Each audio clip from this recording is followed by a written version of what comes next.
और त्रिवेंद्र सिंह रावत के अवैध खनन वाले बयान पर सियासत। त्रिवेंद्र के बहाने कांग्रेस ने बीजेपी पर हमला बोला। कांग्रेस ने प्रेस कॉन्फ्रेंस कर सरकार को घेरा।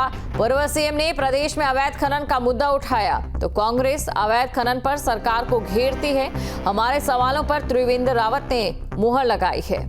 तो खनन पर त्रिवेंद्र रावत के बयान पर कांग्रेस ने बीजेपी सरकार पर जमकर हमला बोला है।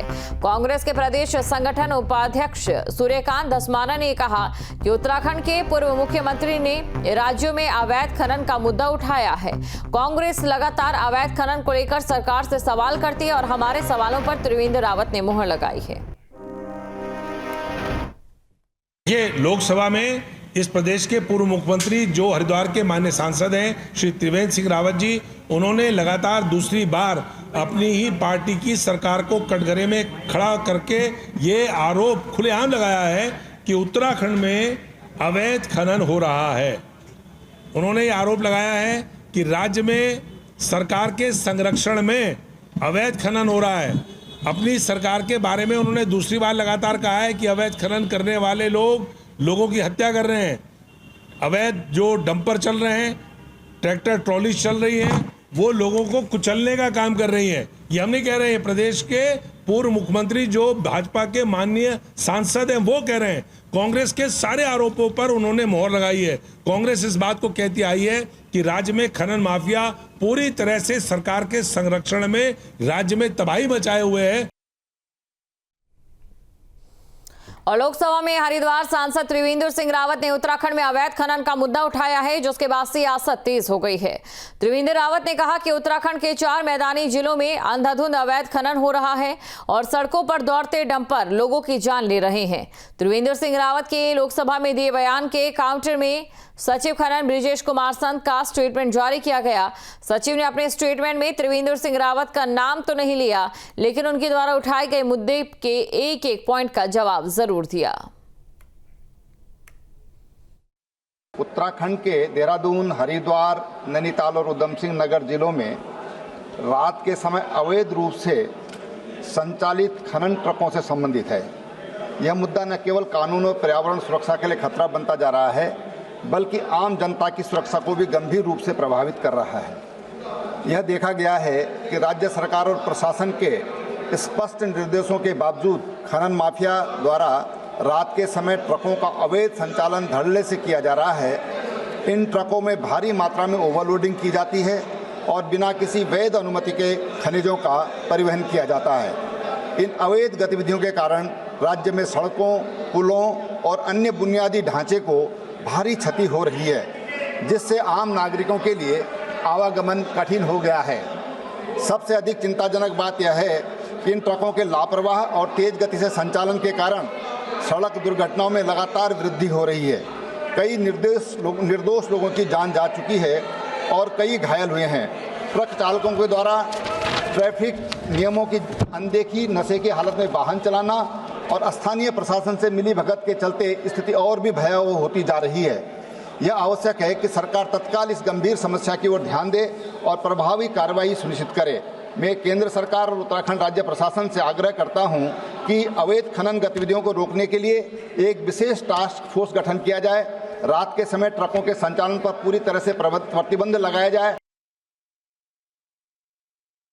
ये बात कहना कि अवैध खनन राज्य में बढ़ रहा है, ये बात पूर्णतः निराधार, असत्य, भ्रामक है, मेरा ये मानना है। और इसका सबसे बड़ा प्रमाण ये है कि जो खनन राजस्व है उसमें बहुत तीव्रता से वित्तीय वर्ष 2023-24 में जो अब समाप्ति की ओर है उसमें बहुत तीव्रता से वृद्धि हुई है।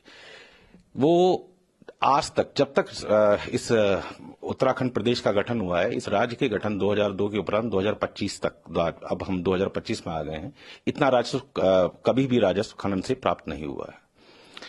यह राजस्व पिछले वर्ष की तुलना में लगभग 2.25 गुना है। यह राजस्व आज तक फाइनेंस ने जब भी टारगेट दिया है, उस राजस्व को ये प्रथम बार है कि हमने न केवल पूरा किया है बल्कि उससे 200 करोड़ से ऊपर सरप्लस राजस्व लेके आए हैं। खनन विभाग की ये उपलब्धि कही जा सकती है। और इसके अतिरिक्त इस सब के पीछे इससे ये सिद्ध तो होता ही है कि कहीं ना कहीं नियंत्रण लगा है प्रभावी नियंत्रण लगा है खनन अवैध खनन पर। और इसके पीछे इसके जो हम लोगों ने इसके लिए जो मॉडस ऑपरेंडी अपनाया है वो ये है कि एक तो हमने नियमों का सरलीकरण किया सबसे पहले, और दंडात्मक कार्रवाई बढ़ा दी। नियमों का सरलीकरण करने के साथ साथ दंड बढ़ा दिए। नंबर 2, हम लोगों ने नई नई टेक्नोलॉजी का प्रयोग कर रहे हैं। और नंबर 3, टास्क फोर्स तहसील स्तर पर, जिला स्तर पर, राज्य स्तर पर, तीनों स्तर पर गठित है, जो लगातार सर्वेलेंस करती है, लगातार देखती रहती है कि कहीं किसी तरह का कोई अवैध खनन ना हो।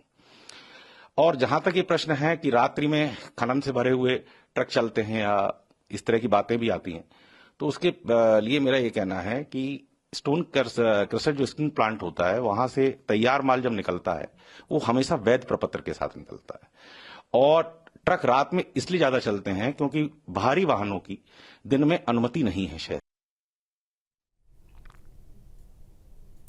और इसी खबर पर अधिक जानकारी के साथ संवाददाता धनराज गर्ग हमारे साथ जुड़ चुके हैं। धनराज गर्ग, अक्सर ये देखा गया है कि कांग्रेस के सवालों पर बीजेपी मुद्दा बनाती है, लेकिन अब उलट होता देखकर नजर आ रहा है, जहां बीजेपी के सवाल पर कांग्रेस ने मुद्दा बना दिया है।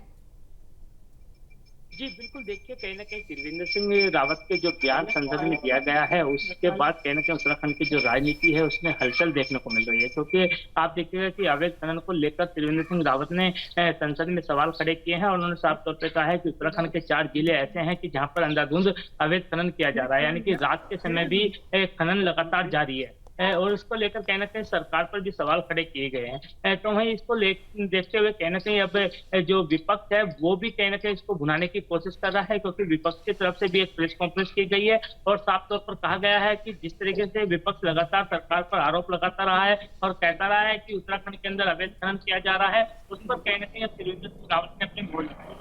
और आप देखते हैं कि त्रिवेंद्र सिंह रावत के बयान के बाद कहीं ना कहीं उत्तराखंड की जो बीजेपी है उसकी अंदरूनी जो लड़ाई है वो देखने को मिल रही है, क्योंकि मुख्यमंत्री पुष्कर धामी ने खुद सामने न आते हुए कहीं ना कहीं जो खनन सचिव है ब्रजेश संत, उनसे एक बयान जारी करवाया। हालांकि ब्रजेश संत ने भी त्रिवेंद्र सिंह का नाम नहीं लिया है और उनके एक एक सवाल का जवाब उन्होंने कहीं ना कहीं मीडिया के माध्यम से देने का काम किया है, क्योंकि त्रिवेंद्र सिंह रावत ने संसद में कहा है कि एक टास्क फोर्स का गठन किया जाना चाहिए। उत्तराखंड के अंदर जिस तरीके से अवैध खनन हो रहा है उसको लेकर कहीं ना कहीं पुलिस प्रशासन को और तमाम जो अधिकारी हैं उनको सख्त किया जाना चाहिए, क्योंकि उन्होंने सीधा सीधा आरोप कहीं ना कहीं प्रशासन पर लगाया है और कहा है कि प्रशासन की मिली भगत से ही कहीं ना कहीं ओवरलोड और अवैध खनन किया जा रहा है, जिसके कारण आम जनता की जो देखा जाए कि कई हादसे ऐसे हुए हैं कि ओवरलोड डंपर चलने के कारण कहीं ना कहीं आम जनता को भी उसके में पिसना पड़ रहा है, क्योंकि कई मौतें उत्तराखंड के अंदर डंपरों से हो चुकी हैं। तो इसको लेकर कहीं ना कहीं अब राजनीति शुरू हो चुकी है उत्तराखंड के अंदर और लगातार देखा जाए कि जो मुख्यमंत्री पुष्कर सिंह धामी है वो और त्रिवेंद्र सिंह रावत कहीं ना कहीं आमने सामने नजर आ रहे हैं। देखिए धनराज, कांग्रेस की अगर बात करें, कांग्रेस की ओर से सवाल तो खड़े किए जाते हैं और अक्सर कांग्रेस में इस तरीके की कलह की खबरें सामने आती है।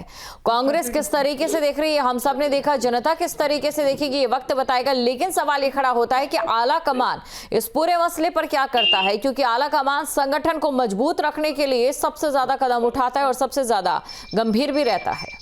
जी बिल्कुल, देखिए जिस तरीके से लगातार कांग्रेस कहने के सवाल जरूर खड़े करते हैं, लेकिन इस बार जो बीजेपी के ही पूर्व मुख्यमंत्री रह चुके हैं और इस समय हरिद्वार के सांसद हैं त्रिवेंद्र सिंह रावत, उन्होंने सवाल खड़े किए हैं। तो इससे कहीं ना कहीं लगता है कि कहीं ना कहीं गड़बड़ जरूर अवैध खनन में देखने को मिल रही है, क्योंकि लगातार अवैध खनन के जो आरोप त्रिवेंद्र सिंह रावत की तरफ से लगाए गए हैं उसको कहीं ना कहीं कांग्रेस भी लगातार आरोप लगाती रही है और कहीं ना कहीं त्रिवेंद्र सिंह रावत ने उन आरोपों पर मोहर लगाई है। लेकिन देखिएगा कि प्रशासन की मिली भगत की बात भी कहीं ना कहीं त्रिवेंद्र सिंह रावत की तरफ से की गई है और प्रशासन को सख्त करना कहीं ना कहीं सरकार का काम है और सरकार प्रशासन को सख्त करने का काम करती है। लेकिन अब देखने वाली बात होगी कि इस बयानबाजी के बाद किस तरीके से अवैध खनन पर रोक लगती है या फिर किसी तरह की टास्क फोर्स बनाई जाती है, क्योंकि ब्रजेश संघ ने साफ तौर पर बताया है कि कहीं ना कहीं जो टास्क फोर्स है वो पहले से ही बनाई हुई है और ऐसे अवैध खनन तो कहीं ना कहीं कार्रवाई भी करती हुई नजर आती है। और रात के समय में खनन चलने की बात उन्होंने ये कहा है